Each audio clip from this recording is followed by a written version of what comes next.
او کما قال النبی صلی اللہ علیہ وسلم قال اللہ تعالی و تبارک فی شان حبیبہ مخبرا و آمرا ان اللہ و ملائکتہ یصلون علی النبی یا ایھا الذین آمنوا صلوا علیہ وسلموا تسلیما اللہم صلی علی سیدنا و مولانا محمد معدن الجود والکرم وعلی آلہ و اصحابہ اجمعین۔ تمام حمد و ثنا، تعریف و توصیف اللہ جل مجدہ الکریم کی ذات بابرکات کے لیے، جو خالق کائنات بھی ہے اور مالک شش جہات بھی۔ اللہ جل وعلا کی حمد و ثنا کے بعد رسول رحمت، شفیع معظم، نبی محتشم، اللہ کے پیارے، امت کے سہارے، رب کے محبوب، دانائے غیوب، مالک رقاب امم، فخر عرب و عجم، والی کون و مکان، سیاہ لا مکان، سید انس و جاں، سرور لالا رخاں، نیر تاباں، سر نشین مہوشاں، ماہ خوباں، شہنشاہ حسینہ، تتمہ دوراں، سرخیل زہرہ جمالاں، جلوہ صبح ازل، نور ذات لم یزل، باعث تکوین عالم، فخر آدم و بنی آدم، نیر بطحا، رازدار ما اوہا، شاہد ما طغا، صاحب علم نشرہ، معصوم آمنہ احمد مجتبیٰ، حضرت محمد مصطفیٰ صلی اللہ علیہ وآلہ وسلم کے حضور ناز میں اپنی عقیدتوں، ارادتوں اور محبتوں کا خراج پیش کرنے کے بعد عالی مرتبت ذی وقار علماء کرام، ثناخان مصطفیٰ، حضرات سامعین، خواتین و حضرات، السلام علیکم ورحمۃ اللہ وبرکاتہ۔ وعلیکم السلام ورحمۃ اللہ تعالی وبرکاتہ۔ میرے سے قبل آپ شیر بیشہ اہل سنت، فخر سادات حضرت قبلہ شاہ صاحب کا بڑا پرمغز علمی اور باوقار خطاب سماعت کر رہے تھے، جو جذبوں کو مہمیز لگا رہا تھا اور حضور کی محبت اور حضور کے لیے دلوں میں عقیدت کے جذبات پیدا کر رہا تھا۔ میں ایک دھیمے لہجے کا خطیب ہوں، پرجوش خطاب تو نہیں کر سکوں گا، لیکن مجھے جو وقت دیا گیا ہے اس وقت سے پہلے ہی اپنی گفتگو کو سمیٹنے کی کوشش بھی ہوگی۔ میری یہ خوش بختی ہے اور آپ کی بھی کہ ماہ نور ربیع الاول کی پہلی رات ہی حضور کے ذکر سے معطر گزری ہے۔ سر شام سے اس وقت تک حضور کے تذکروں کی پھیلی ہوئی خوشبو مشام ہستی کو معطر کر رہی ہے۔ صدیوں قبل حضور اس دنیا پہ جلوہ گر ہوئے تھے، لیکن ماحول کی شگفتگی بتاتی ہے جیسے کوئی کل ہی گزر کے گیا ہو۔ زمین سے آسماں تک، آسماں سے لا مکان تک ہے، زمین سے آسماں تک، آسماں سے لا مکان تک ہے، کہاں کھولے تھے گیسو یار نے، خوشبو کہاں تک ہے۔ ہم نے اتنا تذکرہ کسی کا ہوتے نہیں دیکھا جتنا میرے حضور کا ہو رہا ہے۔ اہل ایمان ہیں کہ وہ حضور کے ذکر سے اپنے قلب اور روح کی تسکین کا ساماں کرتے ہیں۔ حضرت شیخ مہدی الفاسی مطالع المسرات شرح دلائل الخیرات میں لکھتے ہیں، حضور کا ذکر سن کر جس شخص کے کلیجے میں ٹھنڈ نہیں پڑتی، اس کے سینے میں دھڑکنے والا دل کسی مومن کا دل ہی نہیں ہے۔ یہ ہو ہی نہیں سکتا کہ حضور کا ذکر ہو اور قلب کو قرار نہ ملے۔ آج لوگ پوچھتے ہیں یہ جو تم کر رہے ہو کہاں لکھا ہے؟ لکھے کی کمی نہیں ہے، ہمارے علماء دلائل کے انبار لگا دیتے ہیں، لیکن میں کہا کرتا ہوں کیا ذکر رسول کے لیے بھی کسی دلیل کی ضرورت ہے؟ کبھی ایسا ہوا ہے کہ پھولوں کا تذکرہ چھڑا ہو اور بلبل کہے کہاں لکھا ہے؟ بات شمع کی ہو رہی ہو اور پروانہ دلیلیں ڈھونڈ رہا ہو، اور یہ بھی ممکن نہیں کہ بات سرکار مدینہ کی ہو رہی ہو اور امتی کو دلیل کی ضرورت ہو۔ محب کے لیے اس سے بڑا سرمایہ کوئی نہیں کہ کوئی اس کے محبوب کا ذکر چھیڑ دے۔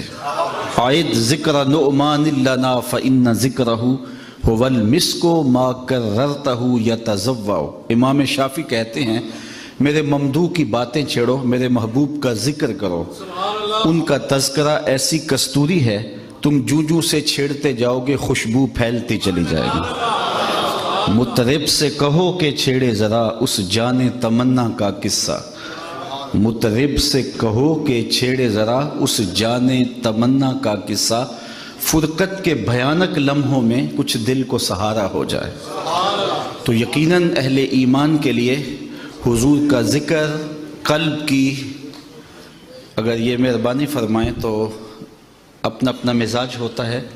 وہ اقبال نے کہا تھا نظارے کے لیے جنبش مژگاں بھی بار ہے، نرگس کی آنکھ سے تجھے دیکھا کرے کوئی۔ میں ذرا روحانی طور پہ کمزور ہوں اور یہ برستے نوٹ میری طبیعت کو الجھا دیتے ہیں۔ میں صرف آپ کی توجہ چاہوں گا، اثر کرے نہ کرے سن تو لے میری فریاد، نہیں ہے داد کا طالب یہ بندہ آزاد۔ بات کر رہا تھا کہ محب کے لیے تذکرہ محبوب قلب اور روح کی تسکین کا سامہ ہوتا ہے، اور جب کسی کے لبوں پہ اس نام کا چراغاں ہو تو روح تک ٹھنڈ اترتی ہے۔ میرے شہر کا ایک پنجابی شاعر ہے ڈاکٹر اسحاق، اس کا مجھے ایک شعر یاد آیا۔ وہ کہتا ہے تینوں سینے دی میں ٹھنڈ آکھاں، تینوں سینے دی میں ٹھنڈ آکھاں، شہد گلاب تے کھنڈ آکھاں۔ اور یہ انور مسعود صاحب ہیں تو مزاحیہ شاعر، لیکن جب نعت لکھنے پہ آئے تو قلم توڑ دیے۔ ان کا نام لبوں پر آئے میٹھا میٹھا منہ ہو جائے، ان کے بول بہاروں جیسے اور اصحاب ستاروں جیسے، ان سا پیارا اور نہ کوئی، ان سے بچھڑ کے لکڑی روئی، جب وہ سیر کو جایا کرتے سر پہ بادل سایہ کرتے۔ تو یقیناً جب ہمارے لبوں پہ حضور کا نام آتا ہے تو روح تک اس کا قرار پہنچتا ہے، اور محب کے لیے یہ تسکین کا ذریعہ ہے کہ کوئی اس کے محبوب کا ذکر چھیڑ دے۔ علامہ رومی تمثیل کے انداز میں بات کرتے ہیں لیکن بات سمجھانے کا فن جانتے ہیں۔ وہ فرماتے ہیں کسی نے مجنو کو دیکھا کہ ریت کے اوپر لیلا لیلا لکھ رہا ہے، پوچھا یہ کیا کر رہے ہو؟ گفت مشق نام لیلا می کنم، خاطر خود را تسلی می دہم۔ کہنے لگا اپنے محبوب کا نام لکھ لکھ کے دکھی دل کو قرار دے رہا ہو۔ رومی نتیجہ نکالتے ہیں اگر لیلا کا نام مجنو کو تسکین دیتا ہے تو کیا حضور کا نام امتی کو تسکین نہیں دیتا؟ میں تو کہا کرتا ہوں میں خانہ سہارا دیتا ہے نہ جام سہارا دیتا ہے، ہم کو تو مدینے والے کا ایک نام سہارا دیتا ہے۔ ٹھنڈ پڑ جاتی ہے سینوں میں جب کسی کے لبوں پہ اس نام کا چراغاں ہو۔ یہ ہم جو محافل میلاد منعقد کرتے ہیں مختلف ناموں سے، تو ایک تو اپنے ذوق کی آبیاری کے لیے اور اپنے قلب کی تسکین کے لیے ہم ان کا انعقاد کرتے ہیں، اور دوسری بات یہ ہے کہ یہ ہمارے ذمے ہے کہ ہم حضور کی مدح کریں۔ الصارم المسلول کے اندر ابن تیمیہ نے بھی یہ بات لکھی ہے کہ حضور کی مدح کا قیام دین کا قیام ہے، اور اگر کسی سے یہ فریضہ رہ گیا تو اس سے دین کا ایک اہم رکن رہ گیا۔ اور جب سے خاک تراشے گئے ہیں ہماری ذمہ داریاں فزوں تر ہو گئی ہیں کہ ہم گلی گلی حضور کے ذکر کی مجالس کا انعقاد کریں اور حضور کے نام کے ڈنکے بجائیں۔ گو حضور کا ذکر ہمارا محتاج نہیں ہے، بلکہ حضرت حسان بن ثابت رضی اللہ تعالیٰ عنہ فرماتے ہیں ما ان مدحت محمدًا بمقالتی لیکن مدحت مقالتی بمحمدی۔ لوگوں میں اپنے شعروں سے حضور کی تعریف نہیں کرتا، بلکہ جب اپنے شعروں میں حضور کا نام رکھتا ہوں میرے شعروں میں حسن پیدا ہو جاتا ہے۔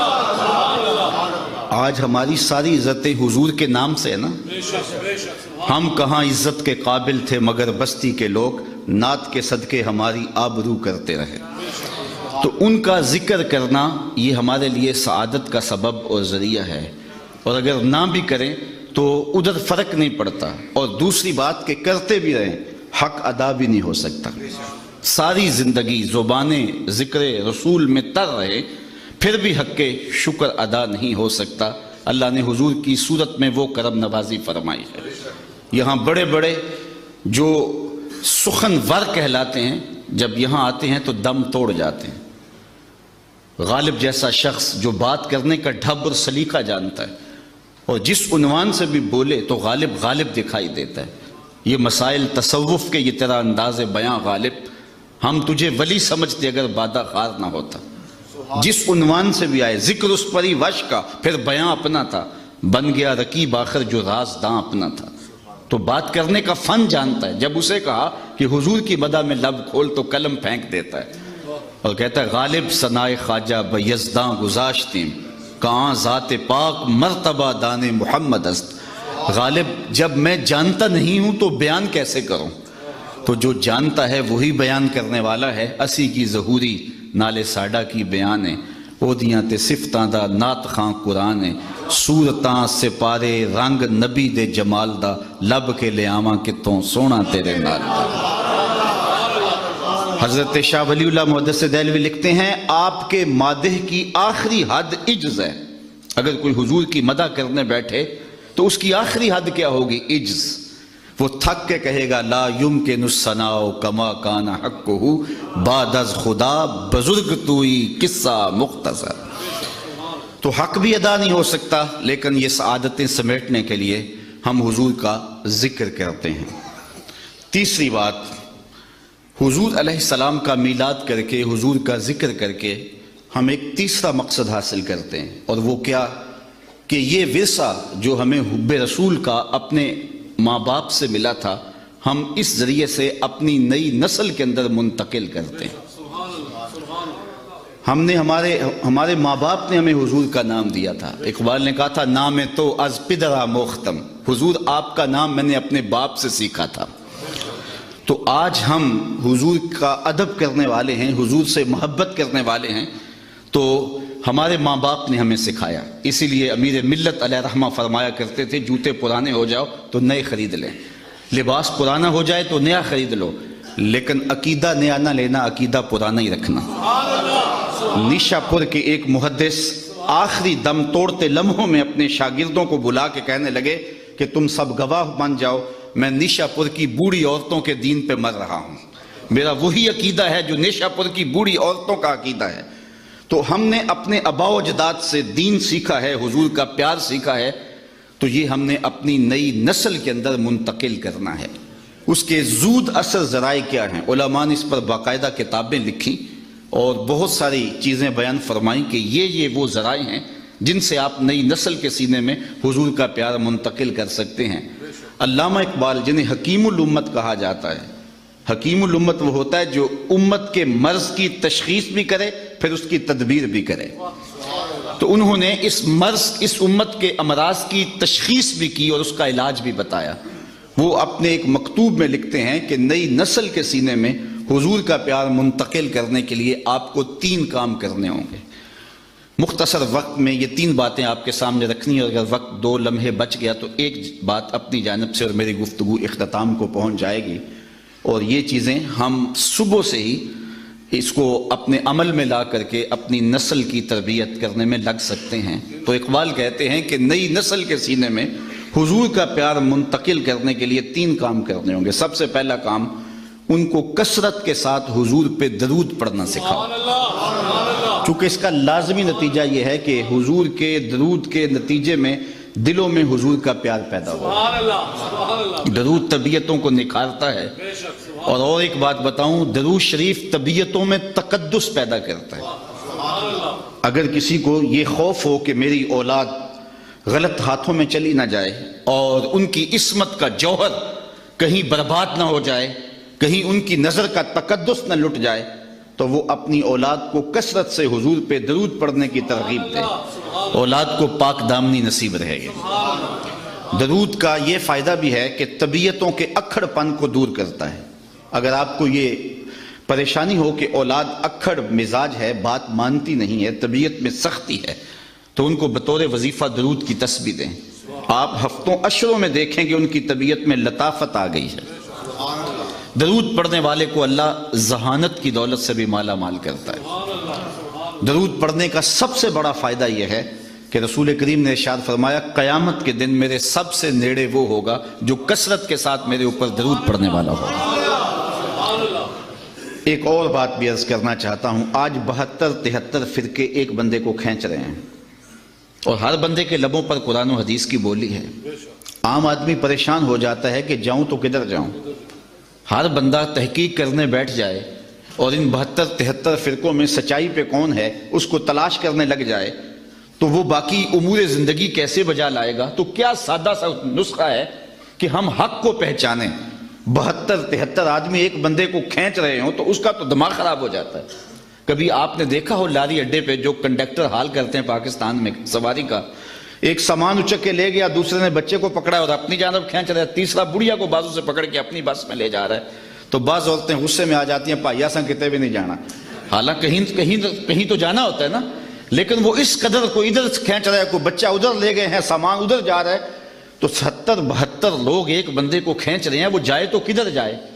یہ بات امام زین العابدین سے اس زمانے میں کسی نے پوچھی، حضرت جب اتنے فرق و ترک ہو جائیں گے تو میرے لیے کیا پہچان ہے حق کی؟ تو امام زین العابدین نے فرمایا جو اہل السنہ ہوں گے وہی اہل حق ہوں گے۔ تو سائل بڑا سیانہ تھا، دور اندیش بھی تھا، اس نے کہا اگر بہت سارے لوگ اسی ٹائٹل کے ساتھ موجود ہوں تو اس میں پھر اصلی سنی کی پہچان کیا ہوگی؟ تو سنو امام زین العابدین نے کیا فرمایا، فرمانے لگے من علامات اہل سنہ کثرت الصلاۃ علی رسول اللہ، نشانی میں بتا دیتا ہوں، کثرت سے حضور پہ درود پڑھنے والے ہوں گے۔ اب کوئی خیر سے ہمیں درودیہ ہونے کا تانا دے، ہمارے لیے یہ تمغہ امتیاز ہے۔ میں کہتا ہوں ہم بارودیے نہیں، ہم درودیے ہیں، یہ ہمارے لیے اعزاز ہے، یہ ہمارے لیے افتخار ہے کہ ہم حضور پہ درود پڑھنے والے ہیں۔ تو کثرت سے درود پڑھو تو اس کا فائدہ یہ ہوگا کہ آپ کو حق ہاتھ میں آ جائے گا۔ اچھا ایک آخری بات درود کے حوالے سے اور بھی عرض کروں کہ درود پڑھنے والے کے لہجے میں مٹھاس پیدا ہو جاتی ہے۔ کسی نے اقبال سے یہ راز پوچھا کہ تیرے شعروں میں کھنڈ کہاں سے آئی؟ غالب اقبال سے بڑا شاعر اہل نقد مانتے ہیں، لیکن جو عزت اقبال کو ملی علیہ رحمہ کو وہ غالب کا مقدر نہیں ہو سکی۔ تو کسی نے یہ راز اقبال سے پوچھ لیا کہ تیرے شعروں میں یہ مٹھاس کہاں سے آ گئی؟ تو اس نے کہا کہ میں نے 1.25 کروڑ مرتبہ حضور پہ درود پڑھا تھا، یہ سارا شہد نام محمد کا ہے صلی اللہ علیہ وسلم، میں تنہا کمال سخن کو نہ پہنچا، میرے شعر ہیں اور تاثیر ان کی۔ تو اپنی اولاد کو کثرت سے حضور پہ درود پڑھنا سکھائیں گے تو اس کا لازمی نتیجہ یہ ہوگا کہ ان کے سینے میں حضور کا پیار پیدا ہوگا۔ دوسری بات، انسان فطرتاً حسن پسند ہے، یہ انسان کی طبع ہے، اس کا انکار نہیں کیا جا سکتا۔ جہاں بھی حسن ہوگا انسان ادھر لڑک جائے گا، وہ کاکل داراز میں ہو، وہ لب و رخسار میں ہو، وہ قامت زیبا میں ہو، وہ نرگسی آنکھوں میں ہو، وہ معصوم بچے کی مسکراہٹ میں ہو، اور وہ بوڑھے کے بالوں کی سفیدی میں ہو، وہ دھنک کی شوخی میں ہو، وہ کوسے قضا کی رنگینی میں ہو، وہ پپیہے کی آواز میں ہو، وہ بلبل کے لہجے میں ہو، وہ کوئل کی دل فریب صدا میں ہو، وہ جہاں بھی ہوگی تتلی کے پروں میں ہو، قدرت کی سنائی کے رنگ ہوں، جہاں بھی حسن ہوگا دل ادھر لڑک جائے گا، یہ انسانی فطرت ہے۔ تو اقبال کہتا ہے جب یہ طے شدہ ہے کہ انسان کا دل حسن کی جانب مائل ہوتا ہے تو پھر آؤ نہ اسے وہاں لے چلیں جہاں حسن بھی پانی بھرتا ہے اور عشق بھی غلامی کرتا ہے، اسے شہنشاہ خوباں کی چوکھٹ پہ لے چلیں۔ اس عنوان سے صرف ایک حدیث آپ کے سامنے عرض کر کے آگے عرض کروں گا۔ حضرت ابو طفیل صحابہ میں سب سے آخر میں انتقال کیا ہے، حج کا موسم تھا، لوگوں کا ہجوم تھا، یہ ایک اونچے ٹیلے پہ کھڑے ہو گئے اور لوگوں سے مخاطبہ کرتے ہوئے کہا لوگوں اس وقت روئے زمین پہ میرے علاوہ کوئی نہیں جس نے حضور کو دیکھا ہے، آؤ مجھ سے حضور کی باتیں سنو۔ اللہ اکبر، اس بات پہ ناز ہے۔ ہمارے استاد تھے محمد علی حاشر صاحب، وہ بڑے فخر سے کہتے تھے میں مولانا ظفر علی خان کا مصاحب رہا ہوں۔ مولانا کا اخبار چھپتا تھا زمیندار، تو اس کی شاہ سرخیاں لکھتے تھے، تو بڑے ناز سے کہتے، کمال درجے کے کاتب تھے۔ میں اقبال کی صحبتوں میں بیٹھتا رہا ہوں، میں نے داغ دہلوی کو دیکھا ہے، یار جس نے داغ دہلوی کو دیکھا ہو، جس نے استاد ابراہیم ذوق کو دیکھا ہو، جو اقبال کی مجلس حاصل کر چکا ہو، جو مولانا ظفر علی کی قربت میں بیٹھتا رہا ہو، وہ تو ناز کرے، اور جس کی آنکھوں نے جمال محمد عربی دیکھا ہو وہ اپنے مقدر پہ ناز کیوں نہ کرے؟ تو حضرت ابو طفیل نے کہا لوگوں اس وقت روئے زمین پہ میرے علاوہ کوئی نہیں جس نے حضور کو دیکھا ہو، آؤ مجھ سے حضور کی باتیں سنو۔ لوگ جمع ہو گئے اور کہا صف لنا رسول اللہ صلی اللہ علیہ وسلم، ہمیں حضور کا حلیہ بیان کرو، ہمیں بتاؤ حضور کیسے تھے۔ تو حضرت ابو طفیل نے 3 لفظوں میں حضور کا حلیہ بیان کیا۔ کان رسول اللہ صلی اللہ علیہ وسلم ابیض ملیحا مقصدا، ایک تو چٹے رنگ کے تھے، چٹا رنگ، حضور چونے کی طرح سفید نہیں تھا بلکہ سفیدی میں سرخی کی آمیزش تھی، تو کہا ایک تو چٹا رنگ تھا، دوسری بات ملیحن، حضور کا حسن نمکین تھا۔ اعلیٰ حضرت بولے حسن پھیکے ہیں جب تک نہ مذکور ہو، ہے نمکین حسن والا ہمارا نبی۔ تیسری بات مقصدہ، متوازن، لیسا بالطویل الممغط ولا بالکثیر المتردد، قد چھوٹا بھی نہیں اور پست قامت بھی نہیں، ربع کے لفظ ہے، درمیانی قد، بلکہ درمیانی سے بھی کچھ اٹھتا ہوا قد حضور کا درمیانہ تھا۔ لیکن اذا جامع القوم غمرہم، 10,000 کا اجتماع بھی ہوتا، بڑے بڑے اونچے قد والے ہوتے، لیکن حضور ان میں کھڑے ہوتے، حضور کے کندھے لوگوں کے سروں سے اونچے دکھائی دیتے۔ یہ اللہ نے اپنے محبوب کو شان دی تھی۔ تو 3 لفظوں میں حضور کا حلیہ بیان کیا، یاد کیا جا سکتا ہے۔ کان رسول اللہ صلی اللہ علیہ وسلم ابیض ملیحا مقصدا، اور اگر عربی یاد نہیں ہوتی تو گولڑے کے تاجدار نے کام سوکھا کر دیا۔ مکھ چند بدر شاہ شانی، متھے چمک دی لاٹ نورانی، کالی زلف تے اکھ مخمور رکھی ہیں مد بھریاں۔ تو حضور کا حلیہ بیان کرو گے تو نئی نسل کے سینے میں حضور کا پیار پیدا ہوگا۔ تیسری بات اقبال نے یہ بیان کی، وہ کہتے ہیں کہ جس طرح میرے حضور کی صورت جیسی صورت کسی کی نہیں، میرے حضور کی سیرت جیسی سیرت بھی کسی کی نہیں۔ تو جب حضور کی سیرت اپنی نسل کے سامنے رکھو گے تو ان کے سینے میں حضور کا پیار پیدا ہوگا۔ نجی زندگی سے لے کے سیاسی زندگی تک، گھریلو زندگی سے لے کر کے میدان کارزار تک، حضور علیہ السلام کی زندگی دیکھیے، آپ کو ایک عمدہ نمونہ نظر آئے گی۔ ام المومنین سیدہ طیبہ طاہرہ سیدہ عائشہ رضی اللہ تعالی عنہا فرماتی ہیں، میں آپ خورے میں پانی لے رہی تھی کہ حضور تشریف لے آئے، تو مجھے جب دیکھا تو حضور نے دور سے کہا عائشہ تھوڑا سا پانی میرے لیے چھوڑنا، تو فرماتی ہیں میں نے پانی چھوڑ دیا، حضور نے میرے ہاتھ سے آب خورا لے لیا، پانی پینے لگے تو پھر رک گئے اور مجھ سے مخاطب ہوتے ہوئے کہا عائشہ ذرا بتانا تم نے ہونٹ کہاں لگائے تھے؟ مجھے بتاؤ اگر شوہر کا رویہ بیوی کے ساتھ یہ ہوگا تو گھر جنت کا ٹکڑا بنے گا یا کہ نہیں بنے گا؟ کسی زمانے میں ایک غیر مسلم نے اسلام قبول کیا تو اسے پوچھا گیا کہ اسلام کی کس قدر نے تجھے متاثر کیا ہے؟ تو وہ بولا سیرت کا صرف ایک واقعہ میری ہدایت کا سبب بن گیا۔ کیا واقعہ؟ کہا مجلس حضور کی لگی تھی، ہجوم عاشقاں تھا، تو ایک شخص نے عرض کی حضور میرا بیٹا کئی دنوں سے گم ہے، مل نہیں رہا، آپ دعا کیجئے میرا بیٹا مل جائے۔ قبل اس سے کہ حضور کے ہاتھ اٹھتے مجلس میں موجود ایک شخص کھڑا ہو گیا، حضور میں اس کے بیٹے کو جانتا ہوں اور ابھی فلاں باغ کے قریب سے گزر کے آیا ہوں، وہاں بچوں کے ساتھ میں نے اس کے بیٹے کو کھیلتے ہوئے دیکھا ہے۔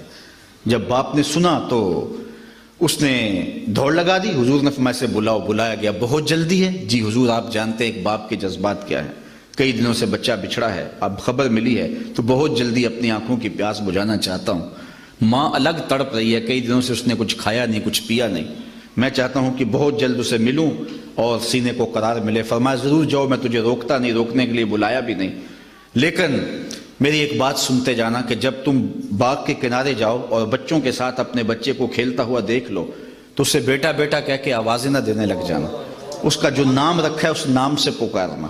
عرض کی حضور میرا بیٹا ہے، اگر بیٹا کہہ کے پکاروں تو اس میں حرج بھی کیا ہے؟ فرمایا تم کئی دنوں سے بچھڑے ہو، تمہارے لہجے میں بلا کا رس ہوگا اور تم نہیں جانتے، ہو سکتا ہے کھیلنے والوں میں کوئی یتیم بھی کھیل رہا ہو، اور جب تم اپنے بیٹے کو بیٹا کہہ کے پکارو گے تو یتیم کا دل چھریاں اس پہ چلے گی، آج میرا باپ ہوتا تو مجھے بھی بیٹا کہہ کے پکارتا۔ کہا یہ شوق گھر جا کے پورا کر لینا، یہ ہماری شریعت کا مزاج ہے کہ بیوہ کے سامنے اپنی بیوی سے پیار نہ کرو، غریب کے سامنے اپنی دولت کی نمائش نہ کرو، بلکہ میرے حضور نے یہاں تک فرمایا اپنے گوشت کی خوشبو سے غریب ہمسائے کو تکلیف نہ دو۔ یا تو تھوڑا سا پانی زیادہ ڈال لو، شوربے کی پیالی ہمسایوں کے گھر بھی بیچ دو، اور اگر ایسا نہیں کر سکتے تو ایسے زاویے میں اور ایسے وقت میں کھانا پکاؤ جب غریب کے بچوں تک اس کی خوشبو نہ پہنچے۔ اگر غریب اور مزدور کے بچے ضد کر بیٹھے اور وہ ضد پوری کر نہ سکا تو ان بلکتے ہوئے بچوں کے آنسو کون پوچھے گا؟ وہ کیا کسی نے کہا تھا نا، دوپہر کو سلا دیتی ہے بچوں کو وہ اس ڈر سے، دوپہر کو سلا دیتی ہے بچوں کو وہ اس ڈر سے گلی میں پھر کھلونے بیچنے والا نہ آ جائے۔ تو حضور کی سیرت جب میرے سامنے رکھی گئی کہ حضور علیہ السلام لوگوں کی نزاکت قلبیہ کا اتنا لحاظ رکھتے ہیں، تو مجھے چارہ نہ رہا کہ اس نبی کا غلام بن جاؤں۔ تو حضور کی سیرت جب سامنے رکھو گے تو لازمی نتیجہ یہ ہے کہ ان کے سینے میں حضور کا پیار پیدا ہوگا۔ آخری بات وہ یہ کہ حضور کے فضائل و مناقب بیان کرو۔ میں فرقہ واریت پر لعنت بھیجتا ہوں، لیکن میں آپ سے انصاف کی بھیک مانگتا ہوں۔ اگر یہ آپ اپنی اولاد کو یا کوئی کہے کہ نبی دیوار کے پیچھے نہیں جانتا تو مجھے بتاؤ کہ کیا اولاد آج نہیں تو کل پوچھے گی نہیں کہ آج جدید ٹیکنالوجی کے ذریعے سے پہاڑوں کی رگوں میں سونا کہاں پایا جاتا ہے یہ بھی دیکھا جا سکتا ہے، زمین کی تہوں میں تیل کہاں ہے یہ دیکھا جا سکتا ہے، اور نبی دیوار کے پیچھے بھی نہیں جانتا؟ سائنس آگے چلی گئی، نبی بہت پیچھے رہ گیا۔ تو نئی نسل کو بتائیں گے یہ کسی نے اندھیرے میں بیٹھ کے لکھا ہے۔ باقی رہی بات نبی کی، نبی تو نبی رہا، نبی کا غلام حضرت عمر رضی اللہ تعالیٰ عنہ منبر پہ جلوہ فراز ہوتا ہے، اور دیوار نہیں، راستے میں کئی پہاڑ ہیں، 1 مہینے کی مسافت ہے، نہامد میں جنگ ہو رہی ہے۔ حضرت ساریہ پہاڑ چھوڑ کے آگے بڑھنے لگے، یہیں سے آواز دیتے ہیں یا ساریہ الجبل، اے ساریہ پہاڑ نہیں چھوڑنا، یہ شان ہے خدمت گاروں کی، سرکار کا عالم کیا ہو۔